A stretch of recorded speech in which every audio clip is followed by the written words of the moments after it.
Hello everybody and welcome back to the Fantasy Football Fix YouTube channel. My name's FPL Phillips and it's that week, it's Wildcard 35, it's finally here and it's looking pretty rubbish at this point for the majority of us that have chosen the strategy. Free hit 34 I think went really well for pretty much everyone on it, and unfortunately both the teams who doubled this game week are looking a bit trash. So it's going to be a difficult one to pull off and a difficult one to navigate, but we've got my own team, but also importantly the algorithm's wildcard team for the last 4 game weeks of the season that it thinks is going to score the most points and is projected to do so for those remaining game weeks. If you are new around here, then do consider leaving a thumbs up and subscribing to the channel. It really does help us out. Thank you for all the support recently for those of you choosing to stick by us. Without any more said and done, let's get into it, shall we?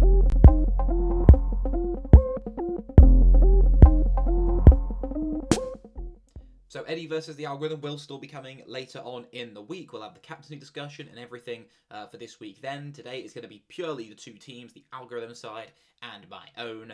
And with that being said, let's get into having a look at who is the goalkeeper for the algorithm wildcard draft. It's going to be Vicario.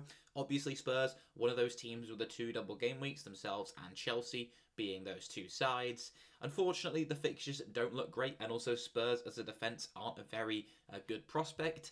And so there is almost an argument for sticking with someone like a David Raya on your wildcard draft. Arsenal admittedly don't have the best fixtures themselves, but I still think there's quite a lot of chances for clean sheets, and obviously 6 points is going to outscore 4 points. If Vicario doesn't keep a clean sheet in either game and Raya just gets 1, then you are going to be better off owning someone like a David Raya. So it's a bit of a risk if you do want to go and stick with a single game week goalkeeper, but I definitely don't think it is a bad call at all. And you shouldn't always let the double game weeks overrule your thinking. There's obviously a higher upside, and at this point, if you're on wildcard 35, it's probably worth just maybe full-on committing to the strategy and just hoping that it plays out. But definitely don't let that sway you from your gut feeling and your analysis of statistics. If you're looking for someone like a Raya or indeed another single game week goalkeeper, then they are there for the taking, and you shouldn't be put off just by the fact that there's no double game week in there. Or maybe teams who just have 1 double game week in 37, for example.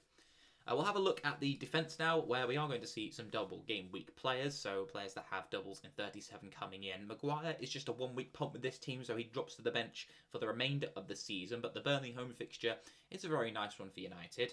Admittedly, a side that don't keep a lot of clean sheets, but they do get attacking returns. Maybe looking at someone like a Dallo would be a better pick there, in my view. But I do like the look of Pedro Porro and Fabian Schär. Schär especially, with the looks like the Trippier being out. I think Schär is by far the next best option. Has some good attacking threat. We always know he can pull out a goal as well. So a very nice one. That is definitely probably one of the first names, if not the first, in the defence for my wildcard side. Pedro Porro is a bit of an iffy one because we're not too sure on his fitness, as is the case with a lot of players at the moment with this wildcard side.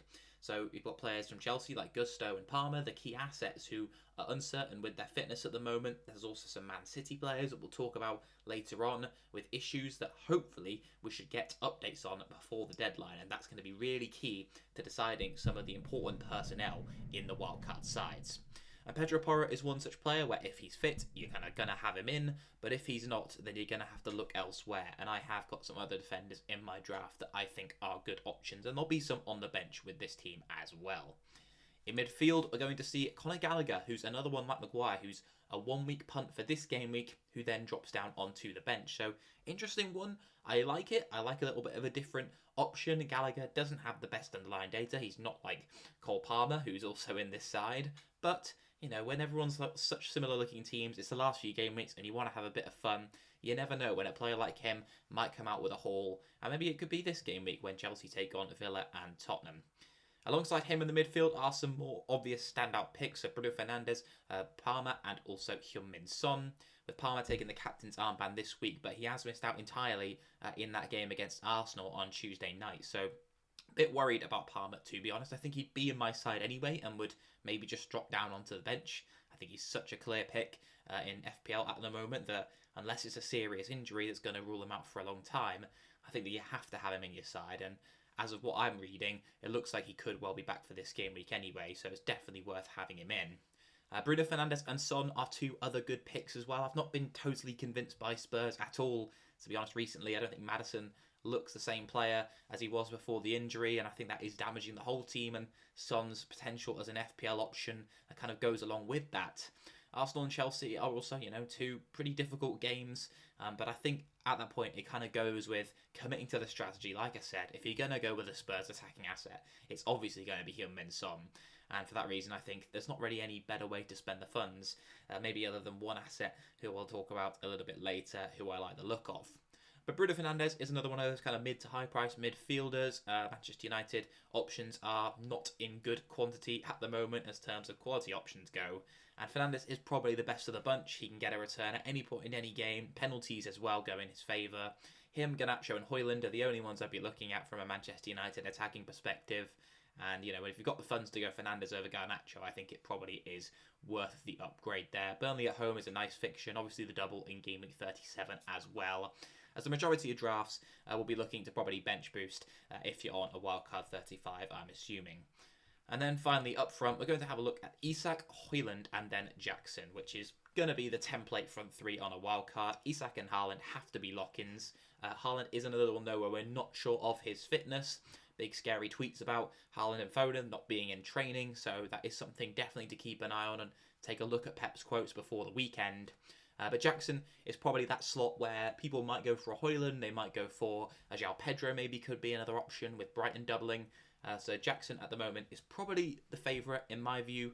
Avoided a yellow card on Tuesday night, so we're all good there. But Jackson does have those 2 double game weeks. He does have some really good underlying data. He has picked up, a double-digit haul recently as well. He's getting good chances. He even got good chances in the FA Cup semi-final. He just failed to put them away. So hoping he can kind of cash in on some of that XG and some of those chances in the league. I think the hopes of him doing well will be massively boosted if Palmer and indeed Gusto really do return to the Chelsea side. So we'll see about that. But I think if Palmer and Gusto are ruled out, then Chelsea options do look pretty rubbish, which is just kind of unfortunate for the strategy of Wildcard 35. And you kind of maybe still have to commit to it anyway, just get with some different Chelsea options, or just kind of bite the bullet and go for some single game week players who you like the look of more. And then finally on the bench, we're going to see Kevin De Bruyne, Gvardiol and Gabriel. So De Bruyne in this side is a pick that I really do like the look of. I think he comes in for obviously a lot of the game weeks of this season. Gallagher will drop out for him. It's just a double that keeps Gallagher in this week. But De Bruyne in the last few game weeks of an FPL season is just kind of a recipe that has worked very well in the past. And my God, does it taste good. De Bruyne has had some massive hauls in game weeks on the back end of the season. Man City are going for the league title. He's one of their most important players. I expect him to start pretty every game with Man City now out of the Champions League. And so he looks like a really, really nice option. As does Gvardiol, really. If he can start every game as well, I think he looks like a great pick. Has picked up a few goals for Man City this season now as well. I think he scored his first in the Champions League. So, not void of any attacking threat, shall we say. And probably is one of the most nailed Man City defensive options if you want to go there. And then finally, Gabriel. So a single game week option does make it into this team. Arsenal obviously having no doubles remaining, and Tottenham and United away in the 2 game weeks where those doubles do occur. So they've not got the kindest fixtures in those game weeks. If it was Sheffield United and Luton, for example, I'd be looking much more at having Raya, Saka, these kind of players still in my side. And then the backup keeper is Dubravka, who's not going to be totally nailed for the rest of the season. So that is just something worth saying on a bench boost, is that you might want to make sure you've got 2 very nailed goalkeepers, as I'm going to have in my team. So let's take a look at that now. So my side isn't overly different, I will admit. This is kind of just assuming that everyone is fit, available and ready to go, which is why I've gone with Foden. I've got Haaland in there, Gusto and Palmer, Pedro Porro as well. So 5 players who I'm not totally certain they'll be available, fit and ready for this game week, which could go very badly if they're all out, because I've only got 3 subs, of course. But let's cover those goalkeepers first. I've gone with Onana instead of Dubravka. I think that Vicario and Onana will make a good pair, and to be honest, when I bench boost in 37, I'm going to want 2 goalkeepers who have double game weeks just for the appearance points alone. Any save points, any clean sheets on top of that will be a bonus, I think, in my book, and I'm just going to see it as that and go into it with that attitude. In the defence, I've really tried to kind of focus on the attacking threat, other than Van Heck, really, who's just a very cheap option at Brighton. So I've got Polo, Gusto and Dalot in there, and as well as Fabian Schär, who we covered earlier. So Gusto and Dallo are in there just for the attacking returns, and Gusto may well have to be a late swap if his injury is serious and it's going to keep him out, long term, maybe till the end of the season. I'd contemplate maybe going for a different Chelsea option, but really, I don't think there's anyone else who sells it to me other than Palmer and Jackson, who I've already got in the team. So I would maybe just add in an Arsenal defender there at that point if I've got the funds to do so. In midfield, I've gone with Anthony Gordon, who I think I really like the look of as a pick and is definitely an enabler for people who are looking to go up to Kevin De Bruyne. I think downgrading Fernandes and maybe going up to a KDB in a lot of cases would be a good option. For me, I've kind of spread the funds a bit more thin, and I've gone with Foden as well. So a very expensive midfield 5, or kind of a pretty high average price, really. So I don't have too much potential to get De Bruyne in. Maybe I could downgrade Fernandes to Garnacho and do it through that way.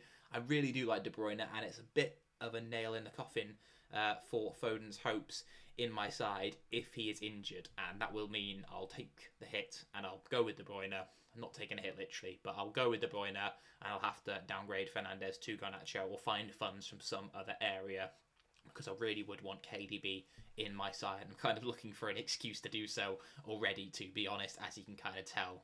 The rest of the midfield kind of is the same. Fernandes, Palmer and Son in there, as well as the attacking line. Bit boring, I know. Van Heck down there on the bench, as mentioned, but that is my team. It looks pretty damn similar to a lot of teams you're going to be seeing. Maybe Gordon might be one of my differentials. Some of the defenders might look a little bit different. Maybe the goalkeeper combination slightly different, but I did want to find some ways to go different. I did want to find some ways to squeeze single game week players in who I do like, but at the moment I am just struggling to find those kind of assets. I even looked at Brian Mbumo, who is an option that I really like the look of at the moment, and I'm just struggling to justify bringing him in with 2 single game weeks and kind of sacrificing those 4 points, I guess it is, in terms of appearance points, but also any potential returns in those games in order to bring in someone like him. Maybe I'll do it. Maybe I'll be a bit more brave, I guess it is, and have some more fun towards the end of the season if my team's looking too similar to other people. But this is the wildcard draft that I'm currently on. Captain and everything isn't fully decided for this week. Going to depend a lot, almost entirely, on what's said in press conferences and whatnot. It's maybe the most important week of FPL so far, injury news wise. But yeah, let me know how your guys' wildcard teams are shaping up. Do you think mine or the algorithms is better? The algorithm maybe a little bit more fun with Maguire and Gallagher in, or maybe just a little bit more stupid. You guys can be the judge down below in the comments. But with that, I'll leave you guys for the rest of your day. I hope you have a good one, and I'll see you for Eddie versus the algorithm. Hopefully, you'll be tuning into that one.